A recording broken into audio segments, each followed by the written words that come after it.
Hi there, I'm Whitney Smith, and we're going to continue going through the security guard syllabus. So, looking here at section one, that is the introduction to the security industry. So, here on the Ontario website, we are going to go through this. Now, I've mentioned in the previous video, and I'll mention in the other ones just in case you're only seeing this one or, and not seeing the other ones, the PSISA and the standards surrounding licensing and training is under review right now by the ministry, more so because it just simply hasn't been reviewed in several years. So it's time, and this information could change. So as of March 2026, this information is correct and true, and you can see here on the Ontario website.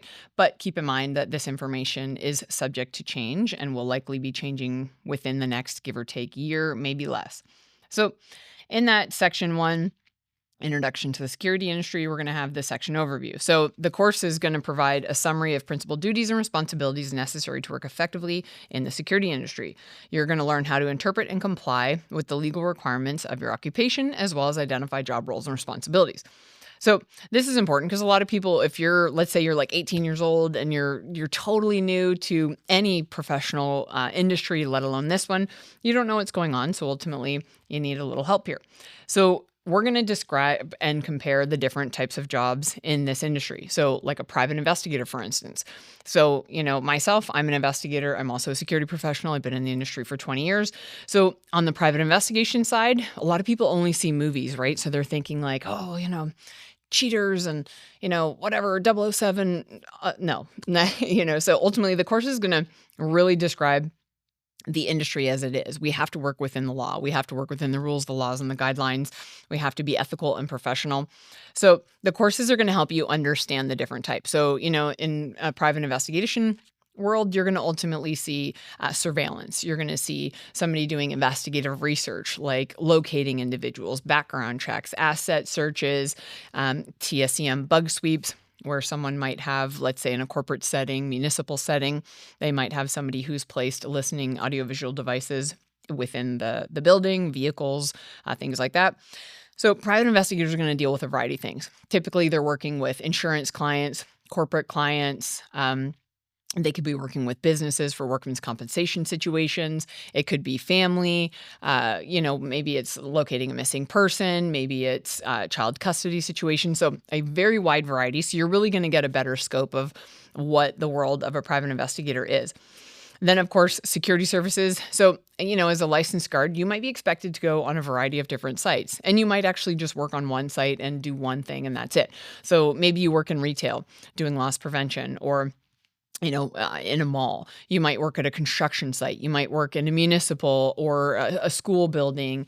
There's a variety. Like, it's kind of unlimited. During COVID, we saw security everywhere, right? They're in banks, they're in stores, monitoring people, masks, all that stuff. So it's always going to change. It's always kind of growing and evolving based on the needs. But, typically you're going to be in, some sort of a professional setting, and maybe even a residential setting, right? Protecting, someone's property, neighborhoods, resort areas, things like that. Then, of course, we have loss prevention, which is, typically something you're going to be plainclothes for. So you're going to be working within a retail establishment, and you're going to be just plainclothes walking around the store, and you're just looking for inconsistencies. You're looking for people who, are potentially, doing the 1-2 over their shoulders. They're checking to see if, someone's paying attention to them. Maybe that they've stolen at your store before, or they're known to the police, and the police have warned you about, the individual. So you're patrolling. You're keeping an eye out in the store. You're keeping them under surveillance.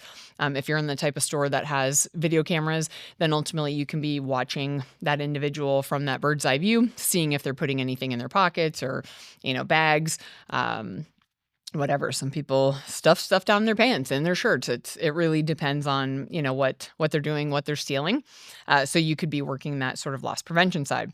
And then, of course, patrolling, this could be, maybe for like alarm responses. You could be patrolling, let's say, construction sites or, hydro areas, mines. There's a variety of different places that, those patrols could take place. So, really just breaking that down.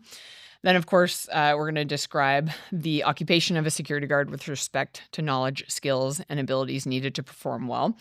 We really, especially here, we want to make sure that you get all the information possible, not only because we offer training, but we're also practically licensed investigative and security company. So I want to make sure that you not only learn the things that you need to learn to be a successful licensee, but that you're also a professional licensee and you know what you're doing. So you become a good employee to your employer and you keep the site safe that you're working at. Then we're going to describe the job specifications, activities and demands of a security guard, travel, off hours, stress, risks, danger.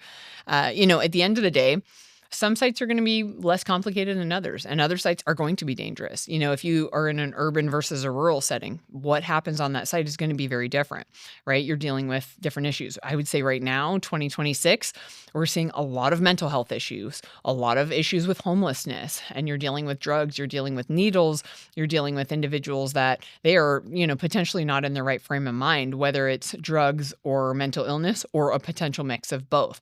So you're dealing with people who they're not necessarily going to be there when you're talking to them, right? And they can, turn and flip on a switch. So, you need to know the areas that you're working in, the risks, the danger. Of course, that could cause stress. You might be traveling to and from sites. Let's say you're, checking alarm responses. You might have alarms that go off in a, 5-hour radius and you're just bouncing around all over. So, lots of different sites out there, lots of different, jobs that are taking place within the industry. So this will help that just you have that breakdown. And then really important here, explaining the difference between private security and police officers. I have been in this industry for 20 years and my goodness, I do not see a lot of security guards who think they're cops or they have this idea that they're going to be a cop one day. And so they are just acting like they're a cop. They're doing things that they think are okay, or maybe they've seen on TV, or maybe things that were okay previously, years and years ago, but certainly aren't now. So you have to know you as a security guard are nothing to do with a police officer. You do not have the same capabilities in any way, and you're definitely going to be held under a much tighter rope in terms of what you are and are not allowed to do. So then the outline, basically, you're going to have the trainer's going to provide whether it's in class or online. Trainer provides the students with a background on the security industry and the stages of the industry as a result of the new Private Security Investigative Services Act 2005, PSISA. So this is what I was referring to that we are currently under review for. So, obviously it's been a long time. It's been over 20 years since we've reviewed that. So, as an industry, a lot of things have changed. A lot of technology has come into play. A lot of different things in society and the world have changed that we need to make sure that, as we're training licensed professionals, that we know the right changes that need to be implemented so that you're set up for the most success and ultimately able to comply with all necessary laws, rules, and regulations. You're going to introduce the student to challenges and benefits of becoming a security guard. The role of a security guard with respect to the public should be discussed. So, challenges, benefits for sure. Like any industry, you're gonna see the pros and the cons. I would say in general, it's a great industry to be a part of. It can take you to a lot of different places. You're meeting a lot of different people. Which is always nice, right? Change can be good, but then again, some people don't like that. So you're going to have to know what type of individual you are to know what type of site you want to work on, what you're capable of working on. And then dealing with the public. Not everybody has respect for security professionals. There is a stigma within the industry that, you're going to get called mall cop, rent a cop, all the different things, right? People might, let's lose your career. A lot of people say these things. They don't see the professionalism that's behind it. And ultimately, a lot of that has to do with people who've been unprofessional in the industry previously, or maybe movies and TV shows that depict security as not professional, but you get to be the reason why they see professionalism in the industry and potentially treat guards different because you can change their thought process on that. So, in this, you're going to be doing some of that pre-reading, which again is key and very important. There's going to be lectures, introductory videos, and then discussion. And then, of course, you're going to use that learning journal to, document everything you're going. And take those notes, write that down. It's going to be key for you, especially as you go into the exam, really knowing that information. And then you're going to have a quiz based on this section right here, which is section 1, Introduction to the Security Industry. So hope that answered any of your questions, and we appreciate your time.